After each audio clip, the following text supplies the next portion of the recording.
Hello, welcome back to the Putting for Dough show.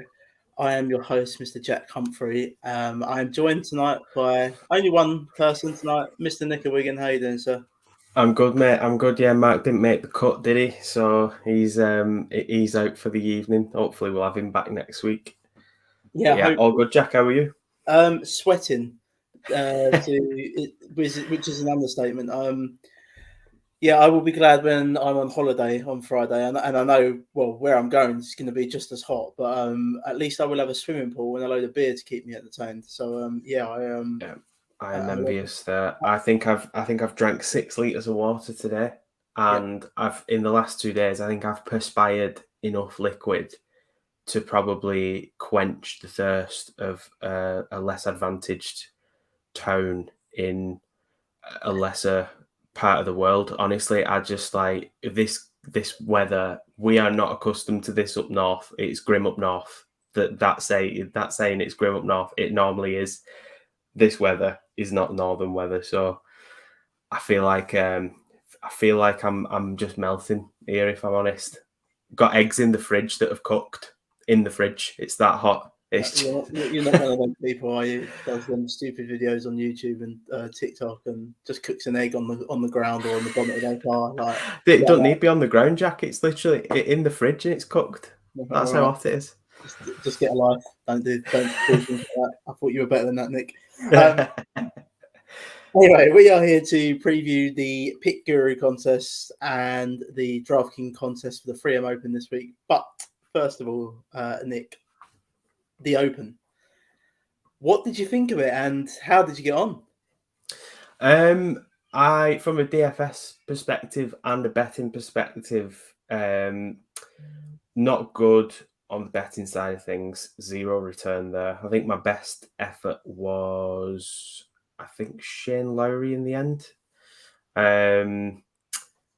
which is frustrating because I fancied Cameron Smith. I had him in quite a lot of lineups, so to not bet him is a bit frustrating, especially given the odds on him as well. And actually, going into the last day, I was sat in Costa with my dad chatting about it, and I said to him, what about if there is just a little bit of an off round by Rory and Hovland where the scoring is low, they're cancelling each other out? What if you get a 1-2 of Cameron Smith and Cameron Young, which are the pairing, obviously, that went off before them? And I think the odds on that for Cameron Smith 1, Cameron Young 2 was in the high 20s. And I'm kicking myself that I didn't just do that out of interest, because if a bet like that doesn't come in, you're not too disappointed, because then chances are Rory's won, or, I did wind myself up. From a DFS perspective, I think I made half my money back, but I've actually ended up $25 better off, because stupidly I did not cash my Millie Maker ticket. So I ended up with $25 extra in the balance, which is nice. So yeah, that was it really. Not a fantastic week. Not many. I don't think I had any 6 out of 6 make the cut. I think I had a few 5s, but most were 4s. So it just doesn't really give you the opportunity to cash. Not at a high scoring event like that. Yeah, no, I had a good week again. You did. The DFS side ended up breaking about even, but I had a Millie Maker sweat for the second major on the trot. I was up to 32nd in the Millie Maker at one point on Sunday on that there. So I'm getting closer to that, and yeah, whatever I'm doing seems to be working at majors. It's not working at all these other events, but whatever I'm doing at majors seems to be working. So I'm quite happy with the way that all come out for me. I had Victor Hovland at 4% ownership in the Millie Maker, which is it's just silly, really. Like I know he's not been playing well, but then I saw Tiger Woods' ownership at 9.9% or something like that, and what are you people smoking? I know it's Tiger Woods. Tiger Woods is the greatest player ever. Like, I know, but he's a shadow of himself. Why is his ownership more than Victor Hovland? I didn't get it. And yeah, I took advantage of it with Victor, but unfortunately, he had that bit of a blow up round on Sunday, which wasn't ideal. I think Saturday really took it out of Victor for the efforts that he put in. But that was his first top 10 in a major this season. So, no, ever, sorry. So that was great to see. I did betting wise again. I mean, Mark just keeps, Mark said the other day, I'm on a heater at the minute with betting, and I am. I nailed Cameron Smith, but I also had Rory. I had Dustin Johnson, who got a place. I had Jordan Spieth, who got a place as well. So if you'd followed my betting picks this week, you would have won quite a lot of money. Except the Tiger Woods one. Don't ever bet on Tiger Woods again, because I'm never doing that ever again. It's just to make the cut. But yeah, I'm on a bit of a heater with the betting at the minute, and long may that continue. But absolutely, what I want to dive into just before we move on is this thing about Rory bottling it. And I've listened to a lot of podcasts the last couple of days, people really going into Rory, and I've done that in the past myself. I've said that he can't play over 4 rounds, and he always has that blow up somewhere. He didn't blow that championship. I likened today, just sitting there thinking about it, I likened Rory's performance on Sunday to that of an old Tiger Woods performance, and Tiger Woods would just do the same thing, and he would beat the person that he was in the group with, the final group, which was Victor Hovland. Rory obviously smashed Victor Hovland in that grouping. But Cameron Smith just got hot with a putter. The guy had gained so many strokes with the putter on Sunday. It was unreal. And he come out of nowhere, and he's a worthy champion. Cameron Smith, like he should have won the Masters earlier in the year. He went for a suicidal shot on number 12 that we all know about. But he should have won the Masters. So, I mean, he deserved to win it. He got hot with the putter. But Rory just done what Tiger Woods would have done. He played the course. He managed the course. He just went into the centre of every green, didn't go wayward with his drives, 2-putted off the greens. That's exactly what Tiger Woods would have done back in the day. He would have just mentally beat the person that was in the group with him. And that is what Rory done to Victor Hovland. Mentally, he beat him. But Cameron Smith just got hot with the putter. And the only criticism I have of Rory is the 18th. I thought he should have drove the green. But looking at that hole as well, with all them humps and lumps and like the mounds everywhere, you've kind of got to get a lucky bounce, really. He didn't get the lucky bounce with the drive. So I thought the drive could have been better maybe down 18, but I'm not going to criticize him. And I am guilty of that in the past. And, I think he deserves it in the past where he does have the blow-up round. He didn't have the blow-up round at St Andrews. And I thought he would have been a worthy champion if Cameron Smith didn't get hot with a putter. But I don't know what your views are on it. Or yeah, well, we always say with Rory, don't we, about that blow-up round, like, he had it at the Masters. I think he started well first round, and then his second round wasn't fantastic, but then comes from absolutely nowhere on the last day and puts himself right in contention, a shot or two off the lead or forcing a playoff. When the blow-up round didn't happen on day 2 and 3, I'm sat watching it thinking this is actually Rory's time. He's going to win this major because the blow-up round isn't happening. Even like his putting was superb. The shot that he makes from the bunker is just an unbelievable shot for eagle. And I think that really lifted him. All the crowd obviously were on his side. And like you said, Jack, going into that last day, I thought all you need to do is keep pace with Victor and just grind away, and one or two shots is going to win you the Open. And I think the Victor that we saw on the last day was more the Victor that we've seen throughout this season so far. He had a really good first 3 days. But like you said, Rory did nothing wrong. I don't even think, like, people saying he was playing it a bit safe. I don't even think he played it that safe. Like, the approach shot he hits on the 17th to the green was a fantastic shot because he had nowhere else to put it. He literally puts it in the one place that he can put it to give himself a chance of a birdie. And you go and look back at the putts. If you think that Rory putted badly that day, yeah, he had 36 putts over 18 holes and he didn't have a single one putt. But go and look at some of them putts. We're talking the ball is literally wiping its feet on the hole. And you know yourself, Jack, as a golfer, as do I, that sometimes you just need a bit of rub of the green with a putt where it lips out. Sometimes it looks like it's going to lip out, it rims in. Sometimes it lips out, it goes 4 feet past, and you're like, oh my God. Yeah. And it's like some of the holes, it's coming off the putter face, and you're thinking, that looks good. And we're talking like so close. Like he did not putt badly at all. It's just that Cameron Smith, who everyone seemed to forget about after his disastrous day 3 performance, he just came from nowhere. He's capable of that. Cameron Smith, we said when we were previewing it that he can be a little bit erratic off the tee. Doesn't really matter at St Andrews because it's so open anyway. The rough isn't like the kind of rough we've seen at like the Scottish Open, for example, where that rough wasn't great. The US Open, where the ball was basically disappearing. It's really wispy kind of grass. And it proved not much of a challenge for most of these players. If anything, it was more the lies that were the challenge. So like you said, it's quite bumpy, some tighter lies because obviously of how dry it was, some uphill lies if you were falling the wrong side of the bumps and the mounds. Like you said, it was disappointing not to see him drive the green on the 18th, because when I saw Cameron Young do it, I was like, come on, this is Rory's chance of an eagle here on the 18th. He's going to force it to a playoff.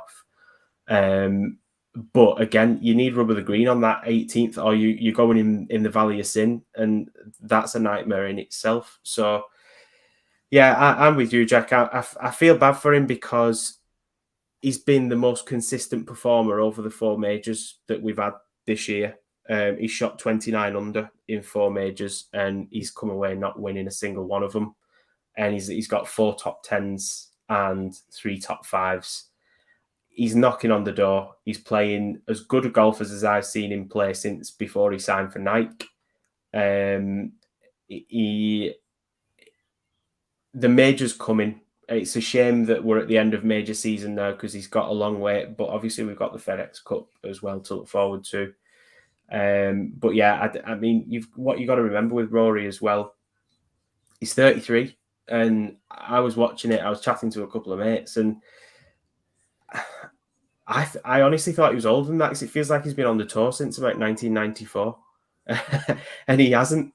But that's how long he feels like he's been in the game of golf. You know, they were talking about that passing of the torch as him and Tiger passed each other on the second day, and he tips the cap to Tiger. And I'm thinking, the torch got passed years ago. Rory's been in golf for years and years and years. Like he was the next face of golf. He's probably the most globally known golfer on the planet. I don't think there's a probably about that. Obviously, Tiger Woods is, of course, but I mean, in terms of active golfer who's playing a lot of tournaments, he is the face of golf going forwards, and that major is coming. He's only 33. He's in the prime of his life. Fantastic shape. He's been helped no end this year, I think, by some coaching changes, getting Brad Faxon in to help him with his putting. It just didn't happen for him on the day, but 1 or 2 birdies, and we're having a completely different discussion. No, most definitely. And you know, I'm the one person who does go at him at times, and I'm not having that. I'm not having people go at him this week because he just got beat by someone. Did all he could. Did all he could. Yeah, he did all he could. Just before we move on, Cameron Young. I mean, that eagle on 18, when he nailed that, I thought, Jesus Christ!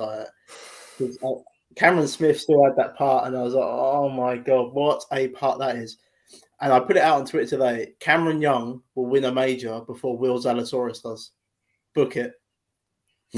I can buy that. I can buy that because I think, I mean, we said that we liked Zalatoris for last week, but I think the putting's always a question with Zalatoris, and you saw that again.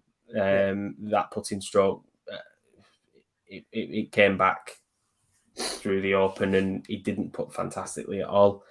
But I'm on board with that because I think he plays a more consistent. a more consistent game, Cameron Young, and I think he's more consistent off the tee as well, and he's long. He was fantastic. One thing I will say as well, just point out, is I think it won him the Open, because I think if he drops a shot, which he was more than in a position to do, but Cameron Smith on the 17th, where he goes up, he gets up and down in two with a putter, both shots, where he had the bunker right in front of him. He goes round the bunker and leaves himself with like a 12-foot, 13-foot putt, and he needs to hole it a similar kind of distance to what Rory had on the same hole, and he holes it. And at that moment, it was like, do you know what? I think you've got to, that's it. I think you've got to give him the Open here, because what we've just seen there is as impressive a two shots in golf that you'll see. Like, there was no room for error, absolutely no room for error there, and he goes and does that. It's just phenomenal, really. Yeah, no, agreed. And just St Andrews as a whole, I think I messaged you guys on the Friday. I said I wasn't really enjoying the Open too much. I fear for St Andrews. I know they're going to go back there in 2030, I believe, the next one. But I really fear for it, and I don't think 20 under should be winning the Open Championship. I don't think that should be the case at all. I don't know what they do. You can't move the tee boxes back, because I mean the 17th tee box is on the new course at St Andrews. Like, there's two courses there. It's on the new course, the tee box for that. So you can't move that back anymore. You can't move any of the other tee boxes back anymore, because there's no more land there. Yeah. I was speaking to someone. The only thing I could think of doing, like, to make 18 harder, maybe put some pot bunkers in front of that green to stop people driving it. You do something like that, but then you lose out on that Valley of Sin. Like you say, if you end up in there, you're in a bit of trouble. But I don't know what they do with it. I really fear for it, and there was so much stuff I didn't like about it, like the divots and all that. Like, I'm not making excuses for Tiger, but the first shot he hits down one is actually like a peach of a shot, a low Tiger stinger, and it lands in the fucking sorry, bad language. It lands in the divot. It lands in the divot, like, and it's like, I mean, come on, what are we doing here? Like, this course should be pristine, and I get the history behind it, but I fear for it, and I don't think it'll be on the rota after 2030, personally. I think it's got that prestige to it, and it, like, all the golfers, especially the golfers that have played it, like Jack Nicklaus, Tiger Woods and stuff, all say it's their favourite course. I think I'm with you. Like, it did still present some challenges. The bunkers are always a challenge there, and some of the lies, obviously, we've touched on. I think what didn't help this past week is the Open has been played at a time where we've had, I mean, for me, we've had one of the windiest years on record up until about June, and all of a sudden we've just got no wind, and we've ended up with 37, 38 degree heat this week. Like, the course was really dry. There was no weather at all playing into it. And we said last week when we were previewing it that it's its own, like, ecosystem around there. It's Scotland, so you're never guaranteed good weather in Scotland. In fact, probably 75, 80% of the year, you've got wind and rain. It just so happens that it fell on a week where it was glorious, and that made it all that more easy. Again, it didn't really feel like traditional links golf. I don't know if you move it to a later part of the year, but then if you move it to a later part of the year, then it becomes soft, and then it becomes easier again because you can stop the balls on the green and things like that. So I don't really know what they do. I just personally, I fear for it, and it's a shame because it's a golf course I want to play, but even I would fancy my chances on it at the way it was set up for the Open. I would fancy my chances on it, and that's me speaking. So, well, you speak for yourself there. Let's move on, Nick, and let's move on to this week. And we have the 3M Open. I now the big winner here last year, 125 to win, 125 to 1 winner in Cameron Champ last year. It's got that sort of feel about it. Like, the last three winners, I believe, have been over 100 to 1 at least that have won this tournament. But there's a few big names here: Tony Finau, Sung Jae Im, Hideki Matsuyama, which is a shock because he was rumored to go to Live, but we'll The see. withdrawal could still come. I don't think it's a withdrawal. I think a couple of these guys are playing for FedEx Cup points, going to play the FedEx Cup, get more money, and then go. That's what I think they're going to do. But Nick, let's get the PickGuru contest up. I mean, we've got our own contest yet again. Just head over to the Putting for Dough Twitter handle, and you will see our league link there for the PickGuru app contest. And in the premium picks, Nick, I'm waiting on you. Yeah, I'm just attempting to get it up. We actually last week had I think we were very close. I think Mark was close. I think last week, but I think Ben won it.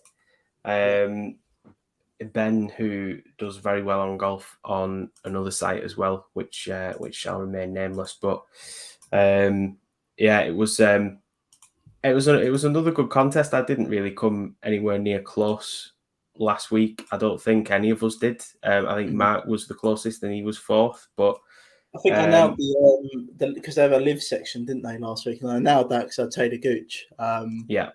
So I didn't mean that section. I faded Louis Oosthuizen. As you know, I said he'd missed the cut, and what happened? He missed the cut. Just actually one more thing before we move on about from the Open. It was so good, the Open. Brooks Koepka. Stop betting Brooks Koepka at majors. Brooks Koepka is done. He is done. The guy has an injury now. He's got an injury in the back. I've been trying to tell people this for weeks with him. Like, there's a reason why he's gone to play live. Like, less golf and all that. More money. We get it. Stop betting him. He was good at majors in 2018 and 2019. He's not good at majors anymore. Stop betting him. Yeah, I definitely didn't last week. Sorry? I definitely did not. I wasn't on him last week. I was on him, I think. Well, I pointed out his odds a major or two ago, but I didn't bet him for very similar reasons. In the end, sense prevailed. It seems that for some reason, my phone has decided it isn't going to share screens. So what I'll do, Jack, given the technical difficulties, we'll audible and we will just run through the categories that we've got for the 3M Open. So again, we've got a league. The league code is on our Twitter page, which we'll tweet out as well before Thursday. So you've got a chance to join there. We've got a few guys in there already, obviously ourselves as well. But the tiers this week, we've got the premium picks, which are the names that you'd expect to see in there. So we've got Hideki Matsuyama, Tony Finau, Sung Jae Im, Davis Riley, Adam Hadwin. We'll come to the picks shortly, Jack, but there's probably only two in there that I'm considering this week, I think. Yep. Front runners, we've got Tringale, Thigala, McNeely, and Cam Davis. That's an interesting one. Good chances, we've got Brendan Steele, Todd, Long, Ches Reavie. Reavie, did he win last week? He did, yeah. He won the Barracuda. Cameron Davis actually comes sixth in that. So yeah. Challengers, we've got Poston, Palmer, Svensson, Laird, and Hardy. Again, I think there's only one in there that I like. I was just going to say that's an interesting one, but I think there is only one that I like. Contenders, we've got Jason Day, Ricky Fowler, Dylan Fratelli, Wyndham Clark, and our man Gotter up that we discovered a couple of weeks back. Then you missed the cut. Yeah. Outsiders, we've got Grillo, Champ. Cam Champ won it here last year, I think. He nearly blew it on the 18th. We'll get into the course in a minute, but yeah, he nearly blew it on the 18th last year. But yeah. CT Pan, Matt Neesmith, long shots. We've got Eric Van Rooyen, Stuart Sink, Troy Merritt, Lucas Glover, Matthias Schwab, and then the wildcards we've got Gim, Sig, Thompson, Taylor, and we have Mark's favourite, Mark's Bay, Austin Smotherman. Yes. So there is some, I think there's some that are quite the obvious picks, I think, for me this week. I've actually got my lineup together, of which I don't mind sharing. We'll do a team reveal. So as it stands right now, and this is gut picks. This was when I looked at it and I thought, yeah, I'll go for that. So I had Tony Finau in the premium picks. I had Maverick McNeely in the front runners. Brendan Steele in the good chances. Poston from the challengers. Gotterup in the contenders. So I'm going back there. Neesmith in the outsiders. Merritt in the long shots, and Austin Smotherman in the wildcards. I think I need to have a look at the long shots because Merritt was a complete stab on that one. And I've not even looked, or he ranks actually 45th in my model, but that's the tier where I was a bit like, there's no names in there that I actually really fancy this week. I was going to say, don't pick Van Rooyen out of that because he's actually withdrawn from this event. So he has, yeah. So don't pick Van Rooyen. There's a few picks I like this week, and we'll get them to the DraftKings one. But Hadwin, I like in the premium picks. Got good course history around here actually. For Gala, I like him in the front runners. I've been really impressed with Gala's attitude since that loss at the Travellers, was it, where he made that horrible decision in the bunker or whatever he was doing. Yeah. And I love Brandon Steele. I've actually, spoiler alert, Brandon Steele is my favourite bet of the week. So if you want to get on that, you're more than welcome to. I will put it in our Substack as well. So head on over there.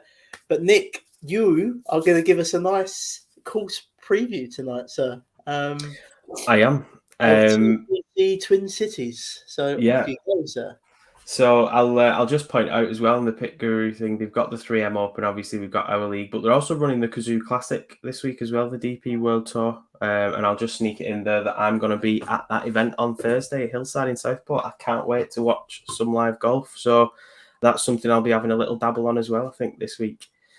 But yeah, this is completely alien to me, Jack, because I think I've done this once or twice. And once I got a little telling off for it. The second time was invitational. As you were hosting, I think we had a similar kind of situation like this where Mark was absent, but me doing the course preview. Well, here we go. What could go wrong?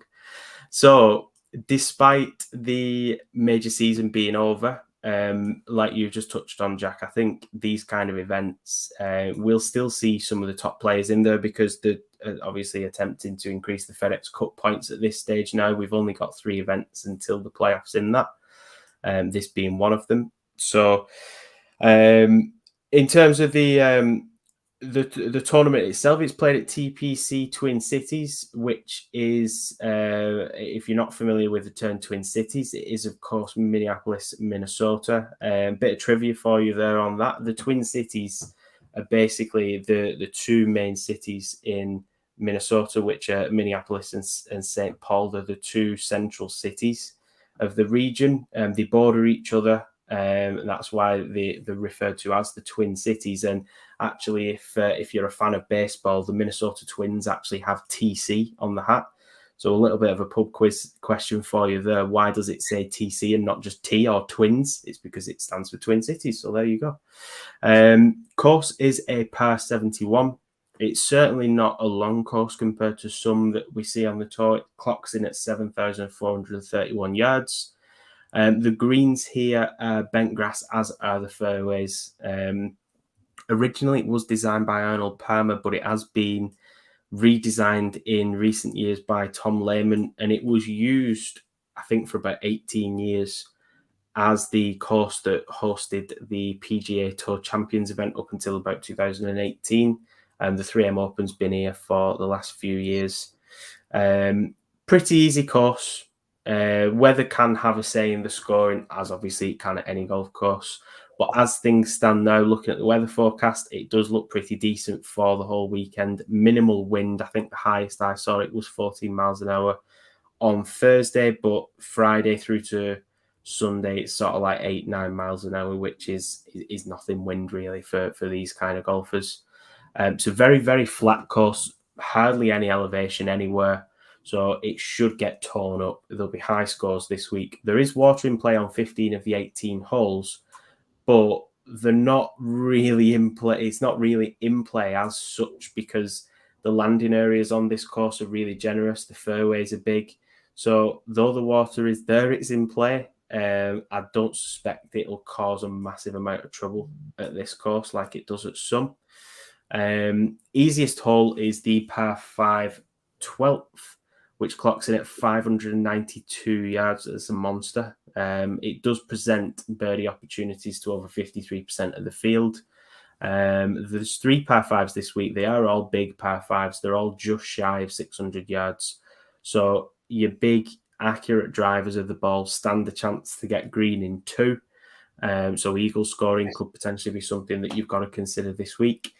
They will obviously have an advantage on those holes because you would expect from some of the longest hitters green in 2 rather than green in 3. Hardest hole is the par 4 9th, 502 yards, which is long for a par 4. 30% of the scoring on that hole is bogey or worse. The par 3s as well, I noticed they're relatively long here as well. 3 of them are over 200 yards. Some of the harder holes on the course are actually par 3s in terms of scoring, which you do tend to find because there's less room for error on a par 3. But these are long par 3s.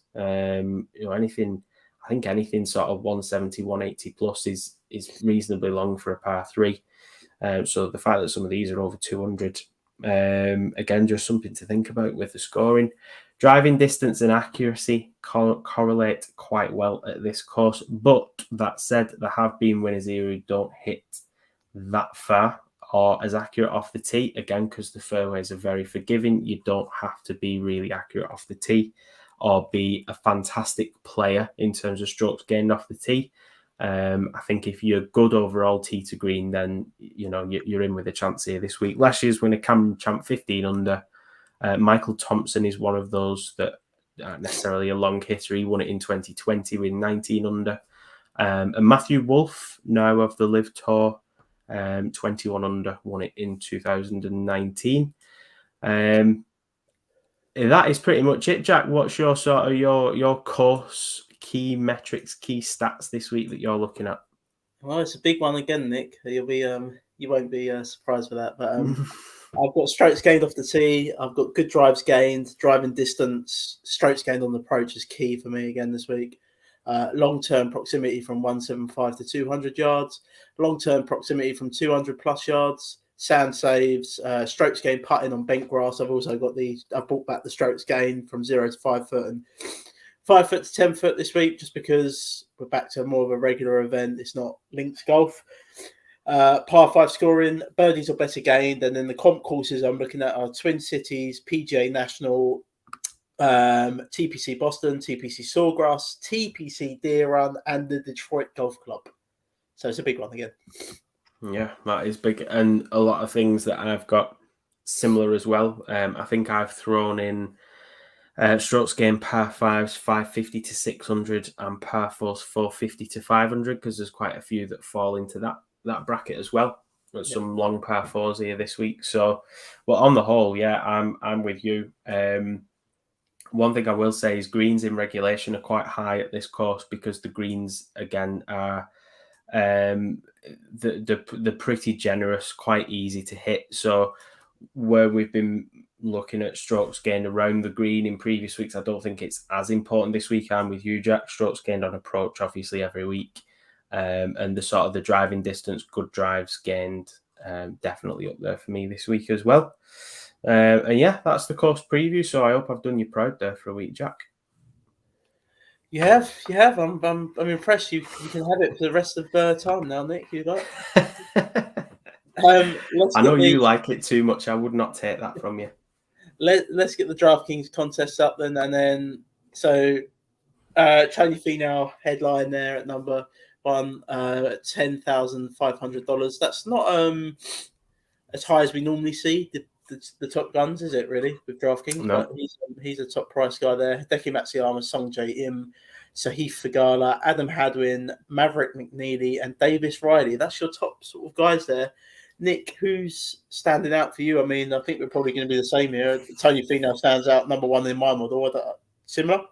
Yeah, number 1 in mine as well. And it's annoying, really, because I think his ownership is going to be high. is this what we usually call good chalk? Most likely. I'd love to say Sung Jae, but his form at the minute isn't great at all. I don't know if it's because he's just playing less golf. Like when he played a lot of golf, Sung Jae, he seemed like he got a lot of momentum, but he's had a drop off where he's just not been playing as much golf recently. He's had a couple of missed cuts. Yeah, just it is Fino for me. Again, Hideki, his strength is off the tee. His strength is with his driving. He has putted well at times this year, but with the live rumours swirling, I'm just worried about that withdrawal because he's literally withdrawn like really close up to the events actually starting recently. And I know that was more injury based, but I did read something interesting on Twitter that quite a few of the guys that have gone over to live have withdrawn from events so that it generates headlines, and then the reasons that the withdrawing, obviously it links back to live, so it gives headlines for it. So it could be absolute nonsense, but Fino ranks first in approach. I've looked at the last 50 rounds for this. He's fifth in strokes gained off the tee. He's first in par 4, scoring 450 to 500. I actually liked him at the Open. I played him in quite a few lineups there. Despite a quiet tournament, he still managed a 28th.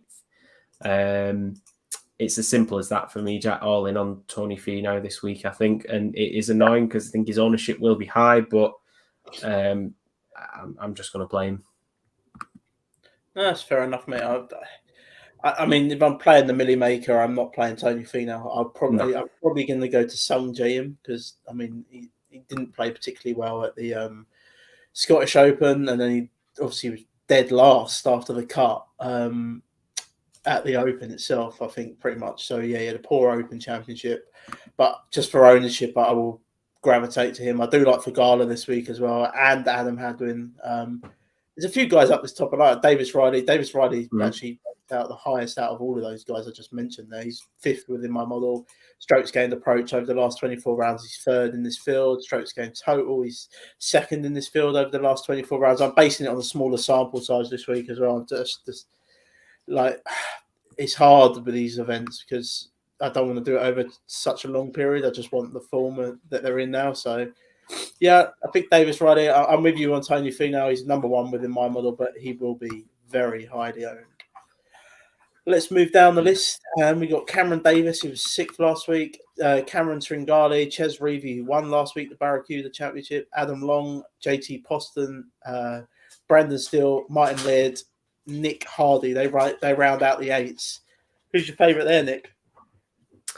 I've got a couple though, and I'm with you. I do like Davis Riley as well. I think if I was entering a lineup in a Millie tournament, I'd maybe even be starting it off with someone like him.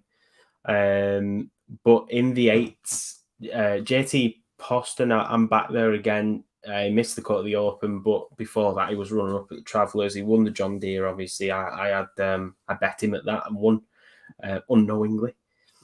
His standout stats are his putting. He's ranked 15th off the tee. He's ranked 13th in terms of the round size that I'm looking at least.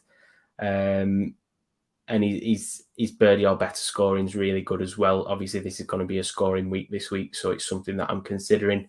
There isn't really like a key stat where he's bad when you look at it. He's just steady across the board. So I think with it being another scoring week, I think he'll be back amongst it. But you mentioned Brendan Steele, Jack. I'm not going to steal too much thunder from you here, but I'm with you on Brendan Steele. I looked at it and I think he started the year with 5 missed cuts. He's not missed one since in his last 7 tournaments.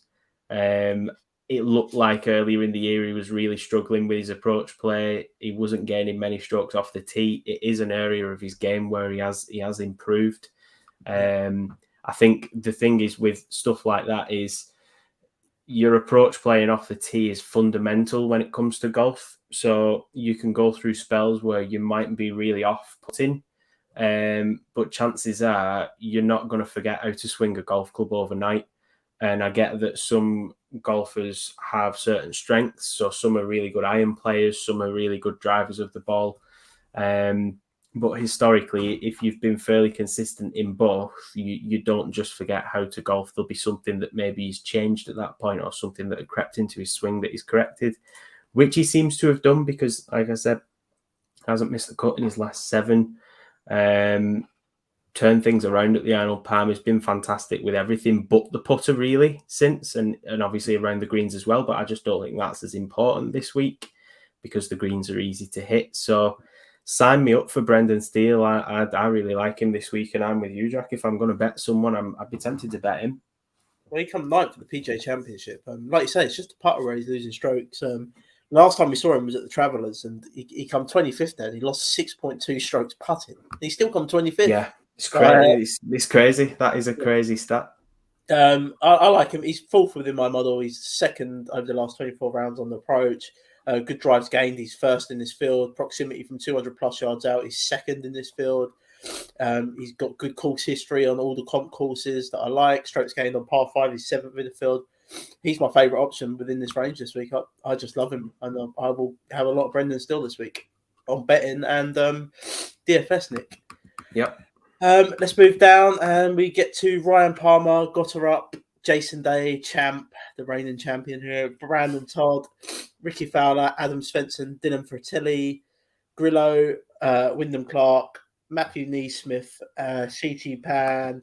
Sorry, I've got my hay fever playing up, man.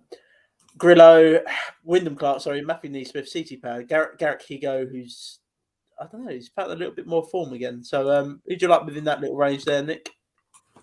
We mentioned him in the PickGuru stuff, but I like Chris Gotterup this week. He is long off the tee, solid across the board. The unfortunate thing is we only have 20 rounds of data to back it up, but he did look good at the Travellers and the John Deere. So, I think when you sort of get to this range now, though that there's some names in there that are obviously names that we know, names that we talk about every week, you're starting to get a little bit punty with the stats. Matt Neesmith was another one that I looked at.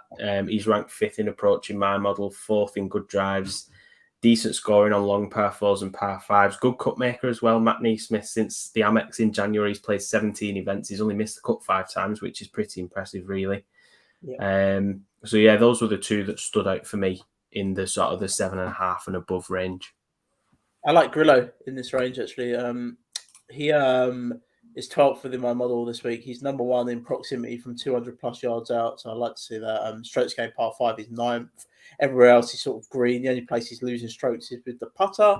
The last time we saw him was at the Open Championship. He missed the cut, so he would have obviously got back here a bit earlier. But before that, he was second at the John Deere, and the John Deere would be similar to this. It'd be high scoring. Like the John Deere's a high scoring event. It'd be similar to this, and yeah, he's probably my favourite option within this range. Yeah, he's 14th in mine as well, so he's definitely not getting discounted at all. No. Let's just move down, and then we can just pick anyone that we like after this, and then we'll build some teams. So we got Troy Merritt, Lucas Glover, Austin Spudman, Michael Thompson, the former champion here, Stuart Sink, Doug Gim, Ju Yoon Kim, who he was excellent at the Scottish Open, had a good Open Championship as well. Chas Hadley, Matthias Schwab, Nick Taylor, Danny Lee, Grayson Sigg, Bo Hostler, Kramer Hickok, Tyler Duncan, John Tom Hoagie, Danny Willett. Oh, Jesus, Tom Hoagie's fallen down, hasn't he? He hasn't made it for ages, I don't think. Patton Kaziri, Adam Putnam. There's loads here. I don't really want to keep going down. Anyone else you like within that range there, Nick? Yeah, I think if I didn't mention Austin Smotherman for Mark, I don't think we'd ever live it down. He's another consistent cut maker, and he ranks 14th in approach, 15th in driving distance, 10th off the tee in my model. Tom Hoagie, you just mentioned there, Jack, he has gone massively off the boil, but I'm throwing him in there again because the fact is we've seen what he's capable of this year on the tour. He's won on the tour this year. In fact, he almost won twice. He came runner-up in another event. The areas he's losing strokes in seem to, again, be them sort of fundamentals of the game where you expect that players will eventually solve the issues themselves. His string of 6 missed cuts, I think, will reduce his ownership as well. There is a good golfer in there with Tom Hoagie, and I think you're getting a big discount on him here because of the fact he just keeps missing cuts. So I'm willing to go there. If he stings me, he stings me. But he, for someone who's won on the tour this year and come so close to winning twice, 7,100 is peanuts, really. A couple of the other big hitters like Callum Tarrant, Joseph Bramlett, I'm willing to just throw out there again because they're really long with the driver. So I think they've got a chance of scoring well this week. They'll make up some ground on the guys that are a little bit shorter off the tee or who might not play as long. So, yeah. Yeah, I don't mind Tom Hoagie. I will go back there again myself. I like Gillick down here. He ranks, where does he rank within my model? Sorry, he is 14th within my model. He's green across the board pretty much. Nothing really stands out green. He's 14th in this field over the last 24 rounds, strokes gained total. That's probably the only one that still stands out, but it is just green across the board, which I like to see. He's made his last few cuts. At the Barbasol, he was 21st there. That's a high-scoring event. At the John Deere, he was 10th there. That's also a high-scoring event. Yeah, I mean, the last time he missed a cut was the RBC Heritage, so he's made a lot of cuts recently. Sort of losing a few strokes here and there with a putter, but yeah, I like Gillick down at this range. Yeah, I like that as well. Let's move down and just now you can just tell me anyone you like basically from here on. Yeah, there's there's not a lot that I do like, to be honest, down at this end, but I'm glad really because I don't think you need to go really low this week because I think some of the pricing is generous enough that you can take a flyer on some of them guys in the 7K range and the 8K range for that matter. Just now ranking higher, well, he's 16th within my model. I was just having a look what he's done. Okay, so he come 8th at the Barbasol, 51st at the John Deere, missed the cut at the Travellers, 35th at the Canadian Open. So yeah, if I want to get cheap, I think he'd probably be my favourite option down there, just in an hour. Tied 16th at Barracuda as well, tied 8th. Yeah. Pretty good form, you'd say, going in. A couple of the names I'd written down was Satoshi Kodera. He's not long off the tee at all, but he is a good putter. He is accurate with his tee shots. Vaughn Taylor was another, I think, a little bit further down. He is one of the better approach players in the field. Again, he's another one that's not very long off the tee, but he does score well on long par fours and par fives because he is a really good approach player. I think he ranks top 10 in approach in this field over 50 rounds. So, like I said, I think the pricing this week, you don't necessarily have to go really low down. There's a couple of diamonds in the rough, I think, to be found, especially because it is a scoring event. This one, you're probably going to have a score that wins it again of somewhere between 15 and 20 under, especially if the weather behaves, which it looks like it will. So yeah, I think there's good enough balance, I think, in the 7K range and the 8K range. Should we build the team then? Why not? How do you want to start? Do you want to do like a balanced build to start? Yeah, I think we both like Davis Riley, so let's start a team with a Davis Riley and throw in Brendan Steele. Yep, that's fine. And then let's get down into the sevens. I do like Nick Hardy this week as well. He won't pop in the model because he's been injured for a lot of the season, but I do throw like him in. He's 8K. Throw him in. He's 8K. If we come down a little bit, we should be able to jump back up again. Throw Grillo in as well. I know you like Grillo, Jack. Yeah, where is he? You've shot past him there. Shot past him like a bullet. You're going to there it is, 7.6. Grillo's in. So that leaves us 8,500. I mean, we could go cheap again down at this range and then go back up if you wanted to. Cheap and back up, yeah. I don't hate that. Who else to be like down there? I worry with some of these players coming back from the Open with burnout. That's the only thing I do worry. Anyone Tom down Hoagie, there? we said? Tom Hoagie, yeah. Yeah, 7-1. Let's chuck Hoagie in, and then we've got 10,000. Wow. They're right up. So I think we'll miss out on Finau and Matsuyama. Thigala, maybe? Yeah. Yeah. All right, that's one team, Bill. I like that. Yeah. Should we chuck a Tony Finau team in? See what that does. Yep, why not? Let's get rid of these. Click that. Sorry, why am I doing it like that? Tony Finau is in. Should we put that Lauer guy in that I like at 6,000? Yeah. And then that gives us a bit more balance within the build again. Where is he? There he is. Justin Lauer. We could. Where could we go here? Svensson will be popular this week, down at that price. Like that. Where do I want to go here? Where should we go, Nick? To be fair, at his price, I think you could probably throw in. I mean, I like Poston again this week, but you could quite easily throw in Steele again at 8-3 because he's cheap enough. I do like Cameron Davis as well. Throw in Cameron Davis. Let's see what we're left with here. 7-7. That's generous, really. That's generous. You could actually go back to Hoagie if you want, and I think we'd have enough for Poston. Yeah. What's Poston?